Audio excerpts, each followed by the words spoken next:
Garrett McCoy here with Pat. What's your last name, Pat? Alonso. Pat Alonso. I knew that. Pat Alonso from Men's Health Unscripted. If you've ever been to Kodawari Studios in Tampa, you know Pat because his mom is famous. Pat's mom.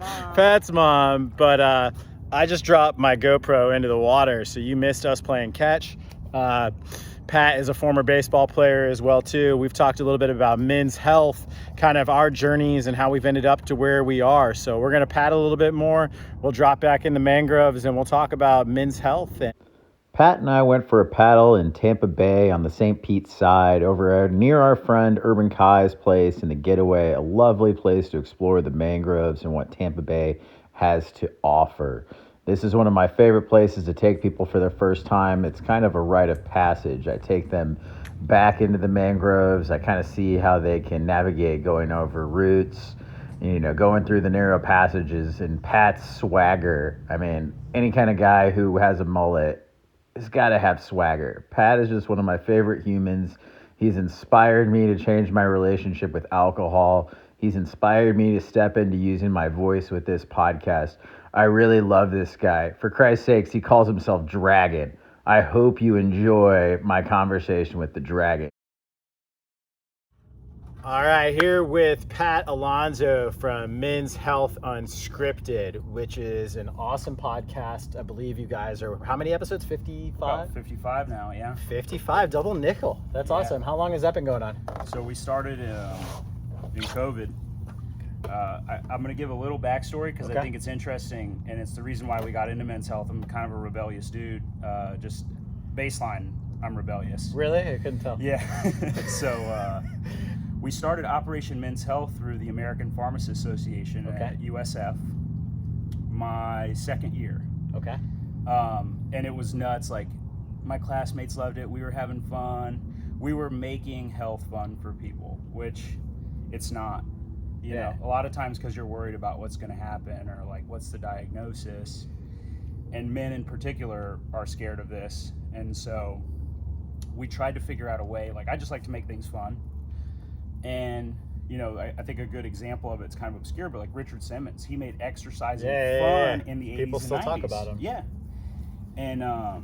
And so people throughout history who have made things traditionally not fun or like interesting, they become really successful. So we're just, you've seen a lot of our Instagram stuff. It's kind of silly, but it's informative. Instagram stuff is fantastic. The TikTok stuff is silly, but informative. But anyways, we tried to start something over at USF, and we were getting a lot of momentum. I think the school was under the, we want you to do good, but not better than us kind of mentality. We want yeah. And so we were going to have a fundraiser to help our program and to help some men's health organizations, and it was a bingo fundraiser at the Poorhouse in Channelside and Gingerbeard. So like, I'm really tight with that community of people, and they're like, hell yeah, come through, play bingo. So somebody in our administration heard about it, probably read the faculty letter or whatever, and we're like, yeah, you're not playing bingo. We're shutting this thing down. What? Yeah, it's gambling. You guys are having way too much fun.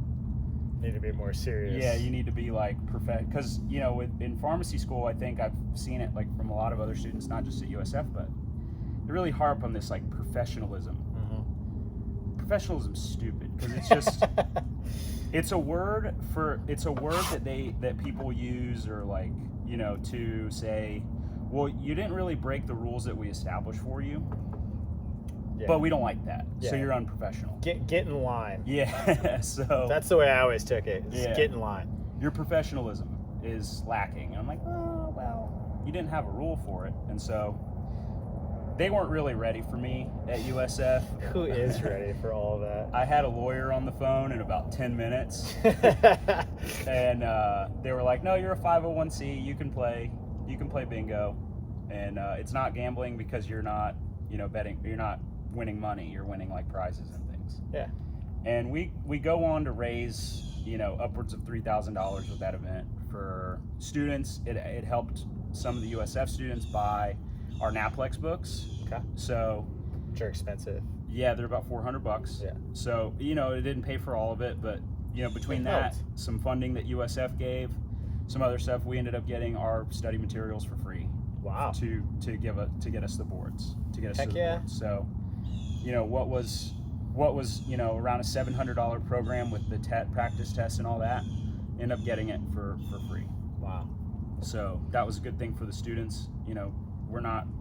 Students aren't rich, and so it's nice to help out. Yeah. We got to donate to some men's health organizations as well, and we thought that was really great. And then they continued to try to shut us down. Okay. And we're like, Cam and myself were like, there's something to this. If people are like Trying to so stop it. adamantly trying to stop Yeah. you, there's something here. Like, what are we gonna find? Like, what golden ticket's gonna be at the end of this? And finally, for COVID, I think I still have the email saved, but the same administrator at USF that had been trying to shut our bingo game down, they sent us home, and she tagged me, our professor sponsor, and Cam, who was my co-chair, who's the co-host on the podcast now, tagged us in an email and said, well, there will be no events because of COVID outside of school. If you do participate in any events, we will suspend you, and Wow. blah, blah, blah. So, the world was shut down. Yeah. But it just gave them the ability, COVID really gave them the ability to be like, no mas, Yeah. we're done, finito. I hope you had fun because it's over. And when school started back up, so in 2020, we're like, well, we have to continue this men's health thing. Yeah. Let's just hide it from school, and then it's not theirs anymore. And then when we do fundraise and do stuff, we can give it to the people who like deserve it, need it. So we started Men's Health Unscripted. Heck yeah. Steven was one of our classmates. Cam took up the podcast, and it's grown. I mean, Joe Forelli's tacked on. Who doesn't love Joe Forelli? Yeah, and Joe Forelli is like a behind the camera creative genius. He just we have so many ideas. Look out for October because we're probably gonna do like 2 or 3 Halloween specials because the ideas just keep coming. I saw you teasing it. Yeah. And we've got our cast of characters, and I think it's gonna be hysterical, but also what we want to do, inform. And it was kind of good for school for shutting me down because you just gave me an outlet to do this without adult supervision. Yeah. Any time that there's that thing that seems like it's an obstacle, or it's that I was telling you a little bit about my story, any of those things that were problems or issues ultimately are just guiding you closer and closer to your path and your purpose without the BS. It might hurt or it might suck, but it led you to what you're doing now. That's awesome. Yeah. And so we've saw that there's just a huge discrepancy in men's self-care, men's health care, men's wellness. I mean, when you go to a doctor's office, what is it? Daytime TV, pastel colors, home and garden magazines. It's geared towards women. There's a lot more funding in women's health. I mean, it's true. Yeah. And I think that a lot of people downplay prostate cancer. More people die of just dying than they end up dying of prostate cancer. It's what about the comfort of life? What about we prevent that? What about not having to hear you have cancer diagnosis? Let's take away the you're gonna die from old age before you die from prostate cancer stuff. And you think, yeah, that's a weird narrative that they would even. Oh, it's a very common narrative. Yeah, I know it is. And what was the line that you said that men's health is all dick pills and what did you say? Dick pills and hair loss. Dick pills and hair loss. That is, though. You said that out loud, and I about spit my coffee out listening to that. But that's truly sad. So what does need to be talked about? So I think overall we really need to discuss. Primarily, I think with men specifically, the more we've dug in, we started, talking about physical health, right? But then we're like, well, shit, guys, there's a whole lot of guys that never address their mental health. Oh, it's huge. You're taught to, suck it up. I came up in that generation. Yeah, suck it up. Pour some water on it. Rub some dirt in it. I was raised by my grandfather, who was a World War II vet. My mom and dad were divorced, and he gave me that same if it ain't broke, don't fix it kind of thing. And I think that there's a component to that that's real. Yeah, I mean, there's some good things about that. This isn't all pussyfoot and stuff, right? We're supposed to be, we're providers, I guess, traditionally in society, care, we care and things like that. But I think that so much gets put on it that it kind of it kind of is just like, well, you just got to suck it up. Well, some things you just can't rub dirt on. Yeah, 100%. There's trauma, there's events, there's things in life that, therapy's good for, yoga's good for, breath work, meditation, the things that you and Keith do, I think are incredible, because I see like how people walk out of that room after. It starts the conversation as well too. That's what I love about it. That's part of the reason I'm so passionate about it. And so, every time, to say that there's one thing to talk about men's health, I can't, because every time we work on something, we dig up something new, and we're like, oh shit, like what, how are we going to attack this?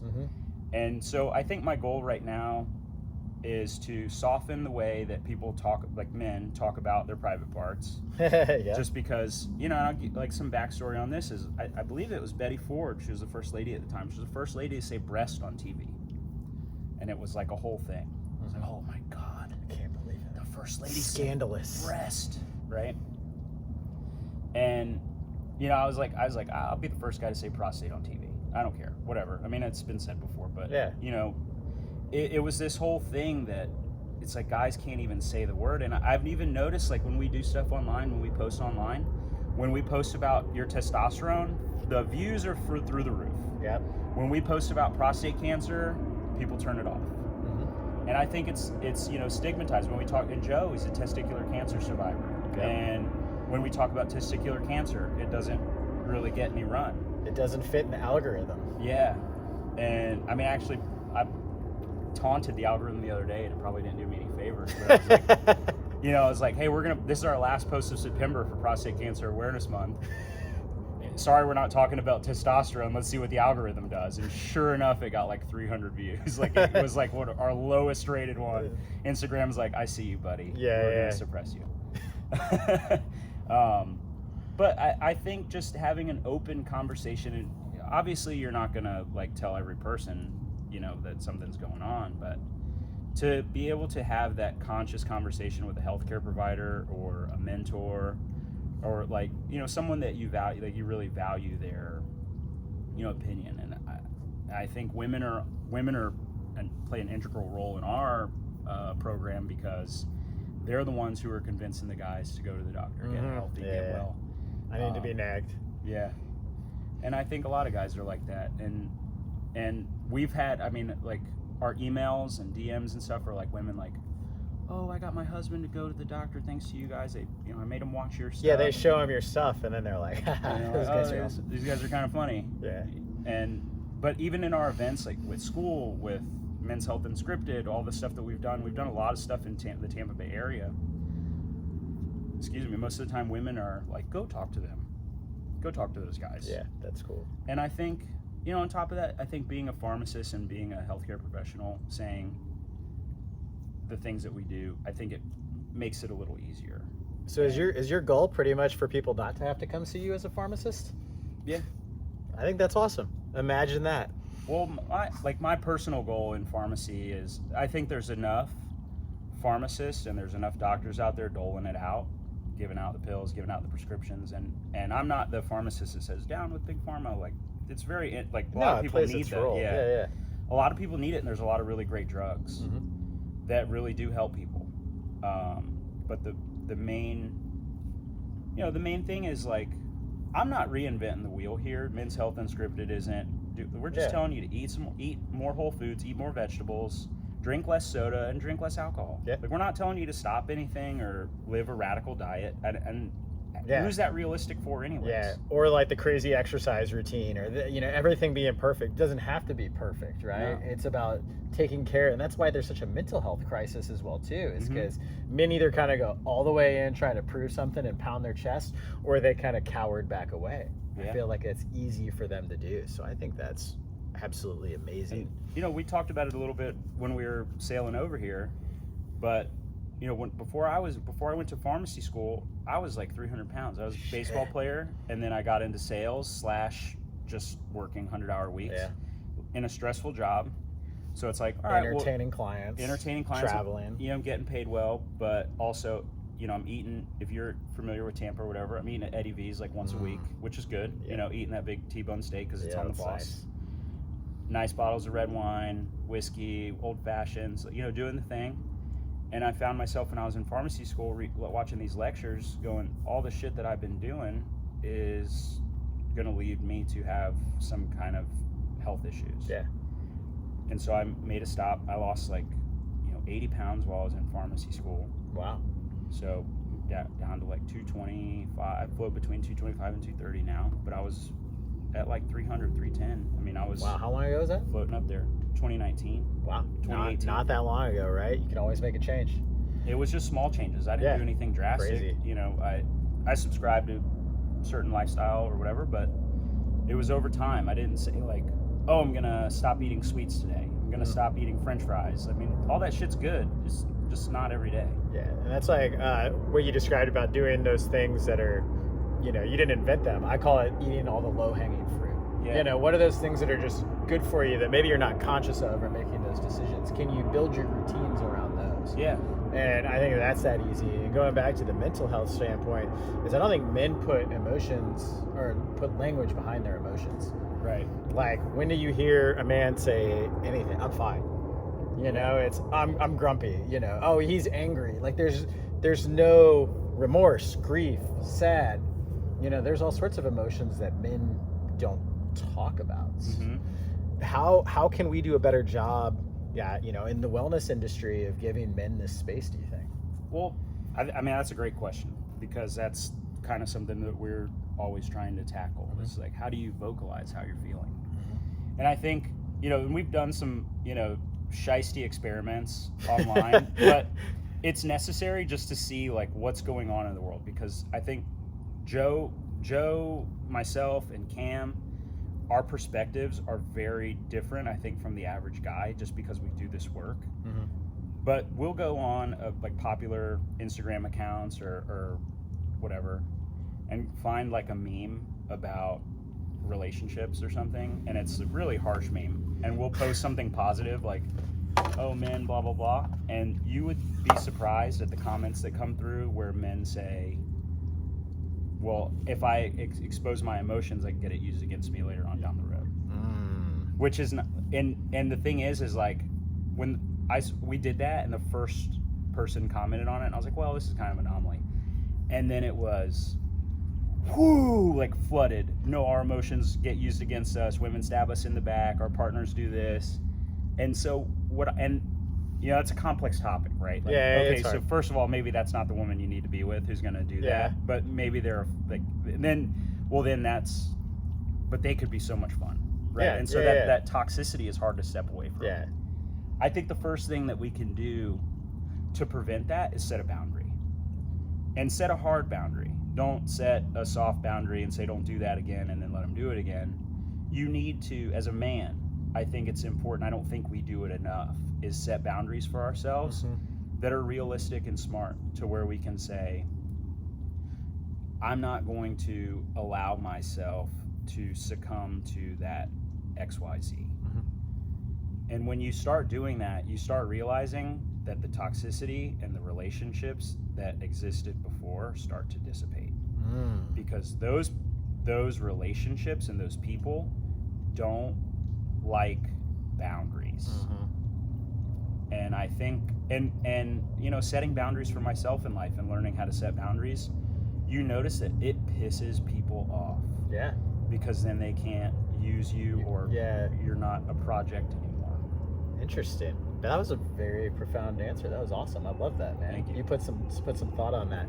That's a topic that I think is a big part of kind of the men's mental health, is they are scared to share their emotions. And our birthdays are very close to each other, so we're both Cancers, so we've been labeled as sensitive and emotional and all that.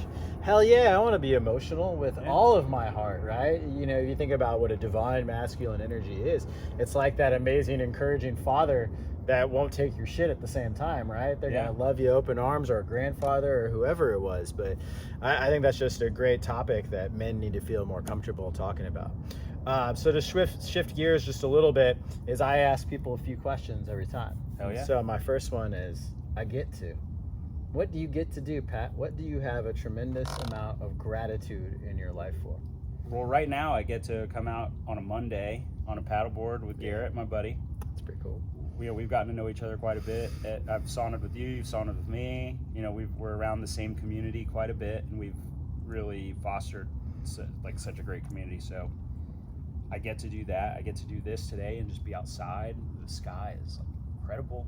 Yeah. I know we had a hurricane recently, which was devastating, but I mean the calm after the storm is really great. The weather has been ridiculous. The main thing I'm just truly grateful for that I get to is, I think now I just recently got licensed as a pharmacist, and I get to change lives. And I'm not, maybe it won't change the world or change everyone's perception, because there's a lot of, resistance there. And I think a lot of it is just fear in general, but there are a lot of people out there that want the service that I provide. There's plenty of pharmacists out there, like, doing the pharmacy traditional, CVS, Walgreens, Rite Aid stuff. And that's great. And they do a good service, and they do counsel people, and they do want to help patients. But I've got such an interesting path, and I've already lived a couple of lives that True story. I think that I can really make a significant change in just the way that people view themselves outside of health. And I would like to see people, guys and girls, just take better care of themselves. And we get too caught up in the rut. American society's go, instant gratification all the time. But taking a minute to slow down and just enjoy what life gives you, I think, to be honest with you, I mean, this might be a controversial statement, but I think it would alleviate a lot of depression, anxiety that 100%. And America is the most medicated country in the world by far. Like, it's not even close. With SSRIs, antidepressants. Comfortably numb. Yeah. Comfortably numb. And that's one thing I'll say that quitting drinking alcohol has helped me with is it didn't make my life any better or worse. It doesn't do that, but it gives you the ability to take a second to process things logically. I'm not laid up in bed for a day and then I don't feel like shit the next day. Yeah. And again, we were talking about a little bit on the way here is Pat's story, and I've got a few friends that have kind of chosen, this lifestyle, but hearing you make that change really inspired me too. I'm about 6 weeks in to it as well too, and I thought I was another one of those people who thought, I would never do it. Like, my identity was kind of wrapped up in to partying and doing that kind of something, being that. And I think that's the other thing, that men get this identity of who they are or who they're supposed to be, and that's not who they are here, right? So again, your rebellious attitude in the swagger that is Pat, which reminded me to ask you about the Pat swagger. Yeah. I asked him some question in sauna one day, and it was like the most confident answer I'd ever heard in my life. And I was just like, wow.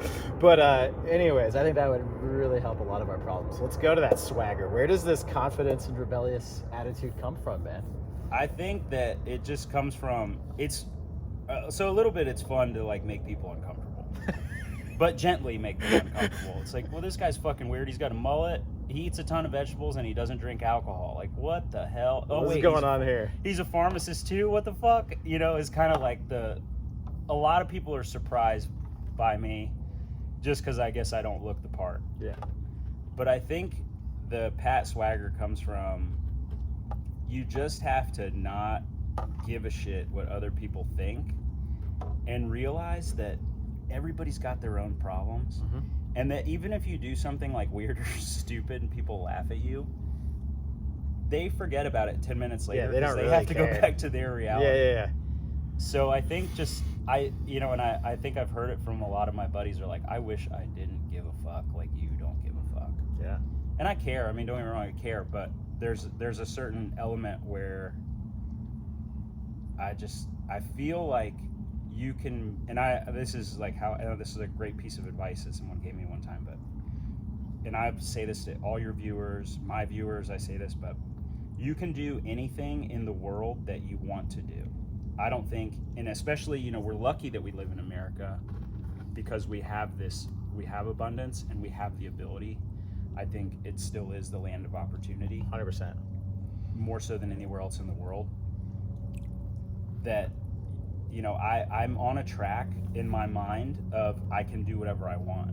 That's awesome. And my intentions that I set are probably obscure and like, not everybody wants to live this life, but I love it. I mean, you know, I'll even say, like, sometime I puja board this stuff. Is like, I want a tour bus, and I want to go to wrestling and NASCAR, and I want to help the, like, I mean, that's, if you've never been to a wrestling event, that's a population that needs some men's help. Yeah, 100%.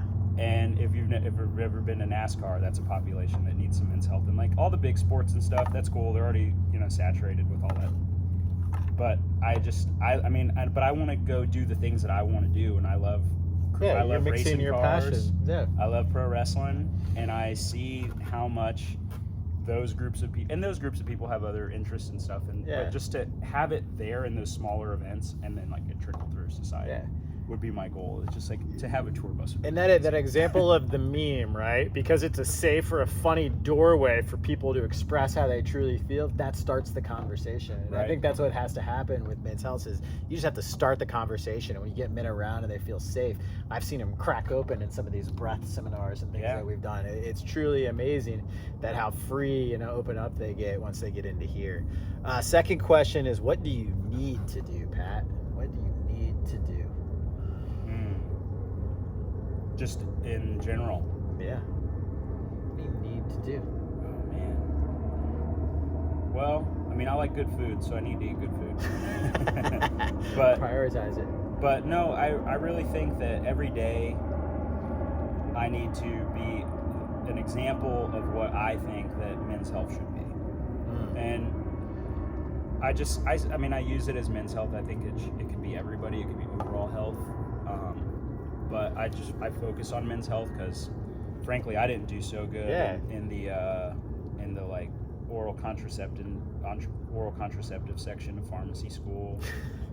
You know, like I like men's health because it is rebellious.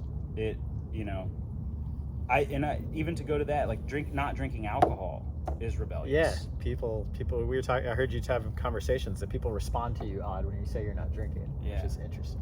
And it's, you know, it's like, well, why not? Why not? What's wrong? What's wrong with you? It's the only drug that people ask you what's wrong with you. Yeah, and it's true. I mean, but I think now I've done it long enough. I'm getting close to 8 months in. Hell yeah. And what I think, you know, my friends and family have recognized, like, oh, this guy probably need to make a change because he was getting a little wild. But also, I need to be the pillar of what I want my organization and what I want, like, you know, and I mean, I'm sure you've seen it too. Like, we have a very odd, like, almost cult-like following. Like, our comments, the comment section is like, we want the comment section to be wild. Yeah. And we want it to be funny, and we want people to enjoy their experience with us. So you're making it fun, and again, you keep harping on it. I think that's freaking absolutely beautiful. So you told us about the tour bus, so that kind of answers the want to question. Yeah, I just want to tour the U.S. and help, and you know, it's not like a selfish thing. Like, I don't want a tour bus with like groupies. You're mixing your passions and your work. That's art, man. Yeah, that is art. That's fucking beautiful. That's why you're here, is because I like people with big personalities, big hearts that are living their dreams, that are doing it, man. That's why I asked you to do that and rebooting it. That's why I asked you to come here. Your alcohol story has motivated me to kind of make those changes, and exactly for that, to lead my life. If I'm a wellness coach, I'm self-sabotaging myself all the time. Yeah. I want to go train hard, and then I drink later that night. I'm not even going to recover from that. Or I'm sitting in front of my kids on a Sunday drinking tequila because I'm numbing myself from what? Right. I've got everything that I want, you know, like what? Anyways, it's a big conversation, and you've been a big inspiration to me for that. So what will you do, Pat? What will you do to make a difference? What will you do to make this vision come true?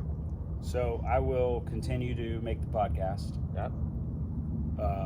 This has become, even if the tour bus and the manifestation, all that doesn't come to fruition like maybe I'm envisioning, I'll still make the podcast because I think it's needed, and it's just become a labor of love. Like, it's truly, I've hit highs and lows with it. You know, I've stopped for a little while and taken breaks from it. Yeah. And to be honest, and I always, with the intention of coming back, the break never lasts longer than, you know, a couple of weeks, and it does get tiring. Yeah. But it's just something that I just feel like we need so much. And you know, sometimes I'm like, am I the right messenger for this? 100% you are. But we all like. Yeah, it's all doubt imposter ourselves. syndrome. Yeah. Yeah, we all have it. That's a big self-limiting beliefs is something I talk a lot about. Like if I could change one thing, I say I would eradicate self-limiting beliefs because I see so many people scared to step into their strength. They get to the 1 yard line and then they self-sabotage themselves. I've done that to myself over and over I've again done it in a my million times. you know what I mean? So then that goes back to the hero's journey and you're kind of represented that lesson until you make that change. And that's what I see you doing is giving people a fun, exciting way to make that change in a community where they can voice it in a safe way. And I think that's beautiful. Well, I just think there's so much stuff out there that's like, you have to do this. And, there's so many people out there that are preaching a lifestyle, right? Like, this is what works for me. This is the ultimate. Yeah, this is what's going to work for you. And I don't preach that lifestyle because what works for me doesn't work for everybody. But giving people options and saying like, okay, so, I know September was Prostate Cancer Awareness Month. We focused a lot on that. It was Suicide Awareness, Mental Health Awareness Month. We focused a little bit on that, but we just, there's board exams. There's a lot of other things. So like life going on. So hurricanes. But the the thing is that we always post resources, and I'm not a therapist by any means, but I can point you in the right direction. And I mean, on our page, we have free and reduced cost mental health services that you can find that are local to you. You could be listening to this podcast in Washington, D.C. or California or wherever, and there are national organizations that are there to help support mental health. And maybe we haven't hit all of them, but I think there's like 10 on that post, and we repost it pretty regularly so people can see that there are options for them. And money shouldn't be a barrier to health. I know that we live in like it's capitalist, and that's fine. But, and then there's that, should healthcare be free? Is it a right? Is it all that? Yeah. And that's an argument I'm not really willing to get into. But I think that there's always a way. And I think it's just, maybe you need somebody to help find it. And we've done the work to go find it. And, I don't want anybody to think like, I don't have health insurance, so I can't get mental health help. Well, you can. And, it's going to cost a little bit of money, but it's not going to. Yeah, you should have skin in the game. Yeah. Well, yeah, they hold you accountable. Yeah. I think that's like the big thing is like whenever somebody else pays for something, it's easier to just be like, and I've seen it a lot in previous business. When you give something away for free, no one really values it anyways, but that's kind of tough to say with mental health, but it keeps you coming back, and it keeps you, if you're not paying for it, then you might think like, well, this person that's my therapist is kind of crazy, and, and it won't keep you accountable on the journey. Because I'll be real, like I started going to therapy after my grandfather passed away. He passed away in 2017, like 3 days after I got accepted to pharmacy school. Oh man. And then like I got to USF, and for all you college students out there, your university, chances are it has free services, and I took advantage of everything that USF had to offer. Awesome. And as crazy as it sounds for most people, will think like, your life picks up in pharmacy school. Mine actually slowed down because, and I got out of that corporate sales game. I did the typical man shit. My grandfather was dying, who was like, my rock. I love him to death. I miss him every day. And he helped raise me. He was my father figure. And when he passed away, he was like kind of the straw that stirs the drink with my family. Like my grandmother was devastated. They were married for 70 years. Wow. My mom, uncle, everybody in my family was just like, he was like our rock. And so so what did I do? Not Men's Health. I went and started working 80 to 100 hour weeks and just ignored everyone. Through yourself, Yeah, started drinking a lot more, just absorbing myself in work so I didn't have to deal with the feelings and just truly being numb. And when I got to pharmacy school, it was like, I wasn't enabled to go drink. I wasn't enabled to go live the lifestyle I was living because I had to I wasn't making the money I was, and I had to make some serious changes. And I think, and so I was like, fuck, I need therapy. Good for you. And I went straight to the therapy center at school. I had to go through a couple therapists because some of them were like, well, you got some interesting problems. Like, we need, like let's call it some help. I needed to go to like the final boss. Oh, man. USF. They're just like, you're dealing. I remember this one lady, man. She was so nice. Like, she's like, yeah, I'm like 40 something years old, and you're dealing with some stuff that like my parents deal with. Like, you're way advanced. I need to level you up to somebody else. Wow, it looked good for that person. Which, you know, she was honest, but she, you know, when you're used to dealing with a lot of college kids, it's a different set of problems. You're dealing with like an adult, you know, who's freaking out. It's probably different. Again, it goes back to like how all of your journey has led you to being a voice, man. And I think you are a tremendous voice. I feel very fortunate to know you and to be around your example, because that's a big part of it. You said, I'm leading this lifestyle to do that. Your example is what inspired me. It is what inspires your following. So again, tell them, plug yourself. Where can we follow you? What's next? All that good stuff. So, pretty much Men's Health Unscripted everywhere. Instagram. Let's see what our socials are now. Instagram and TikTok. TikTok if you want to see like some real silly stuff. Instagram if you want to see some toned down silly stuff. Joe and I are just getting wild on TikTok. We just decided like, let's let it rip. That's what TikTok is though. Yeah. You get their attention, be funny. Yeah. Quick. 7 second clips of like really funny stuff. And then the podcast is what, on Spotify, Apple, all the big formats? Yeah, everywhere. I think we're about to open up on Amazon Podcasts. We just got the invite for that. Heck yeah. I'm gonna do some paperwork this week, or computer work this week, to get that done.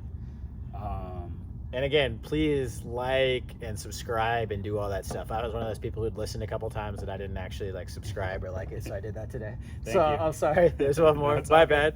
You know. I'm really bad about saying that. Yeah. I've recently gotten better. Please like, subscribe. Like, it's so douchey. Well, somebody told me, they're like, hey, you need a hook, like a like, subscribe hook, and I was like, I just made a page on Canva to do it. Yeah. But yes, like, subscribe, all that. Our website, menshealthunscripted.com.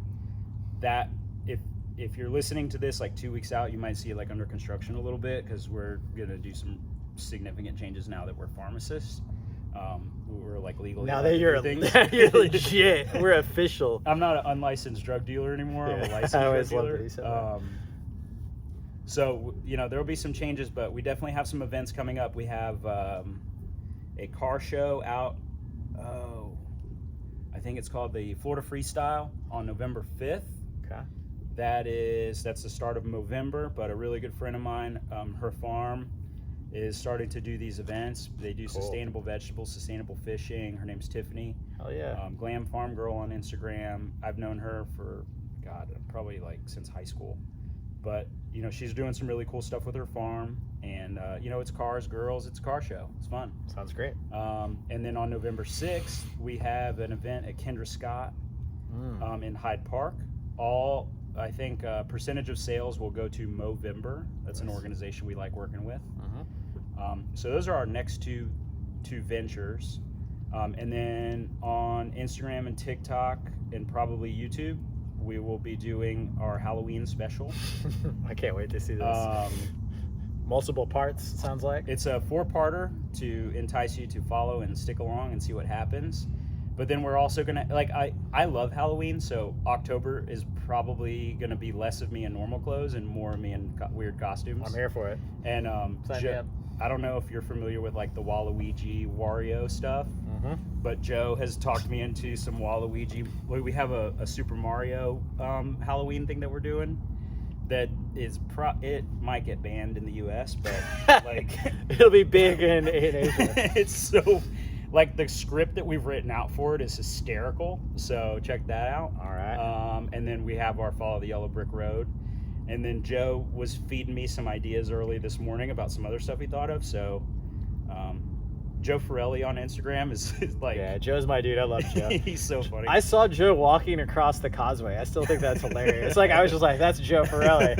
And we were just talking about force multiplying. So we force multiplied into each other's minds. So that's so funny. But give us a follow. Thank you so much for having me, Garrett. It's like, this is a beautiful day. It's just... That's beautiful. The concept of this, just to come out and talk and relax, is so cool. Exactly. I'm walking my walk too, buddy. I know you are. It's my art. And I lost my GoPro and I didn't even care. Old me probably would have freaked the fuck out.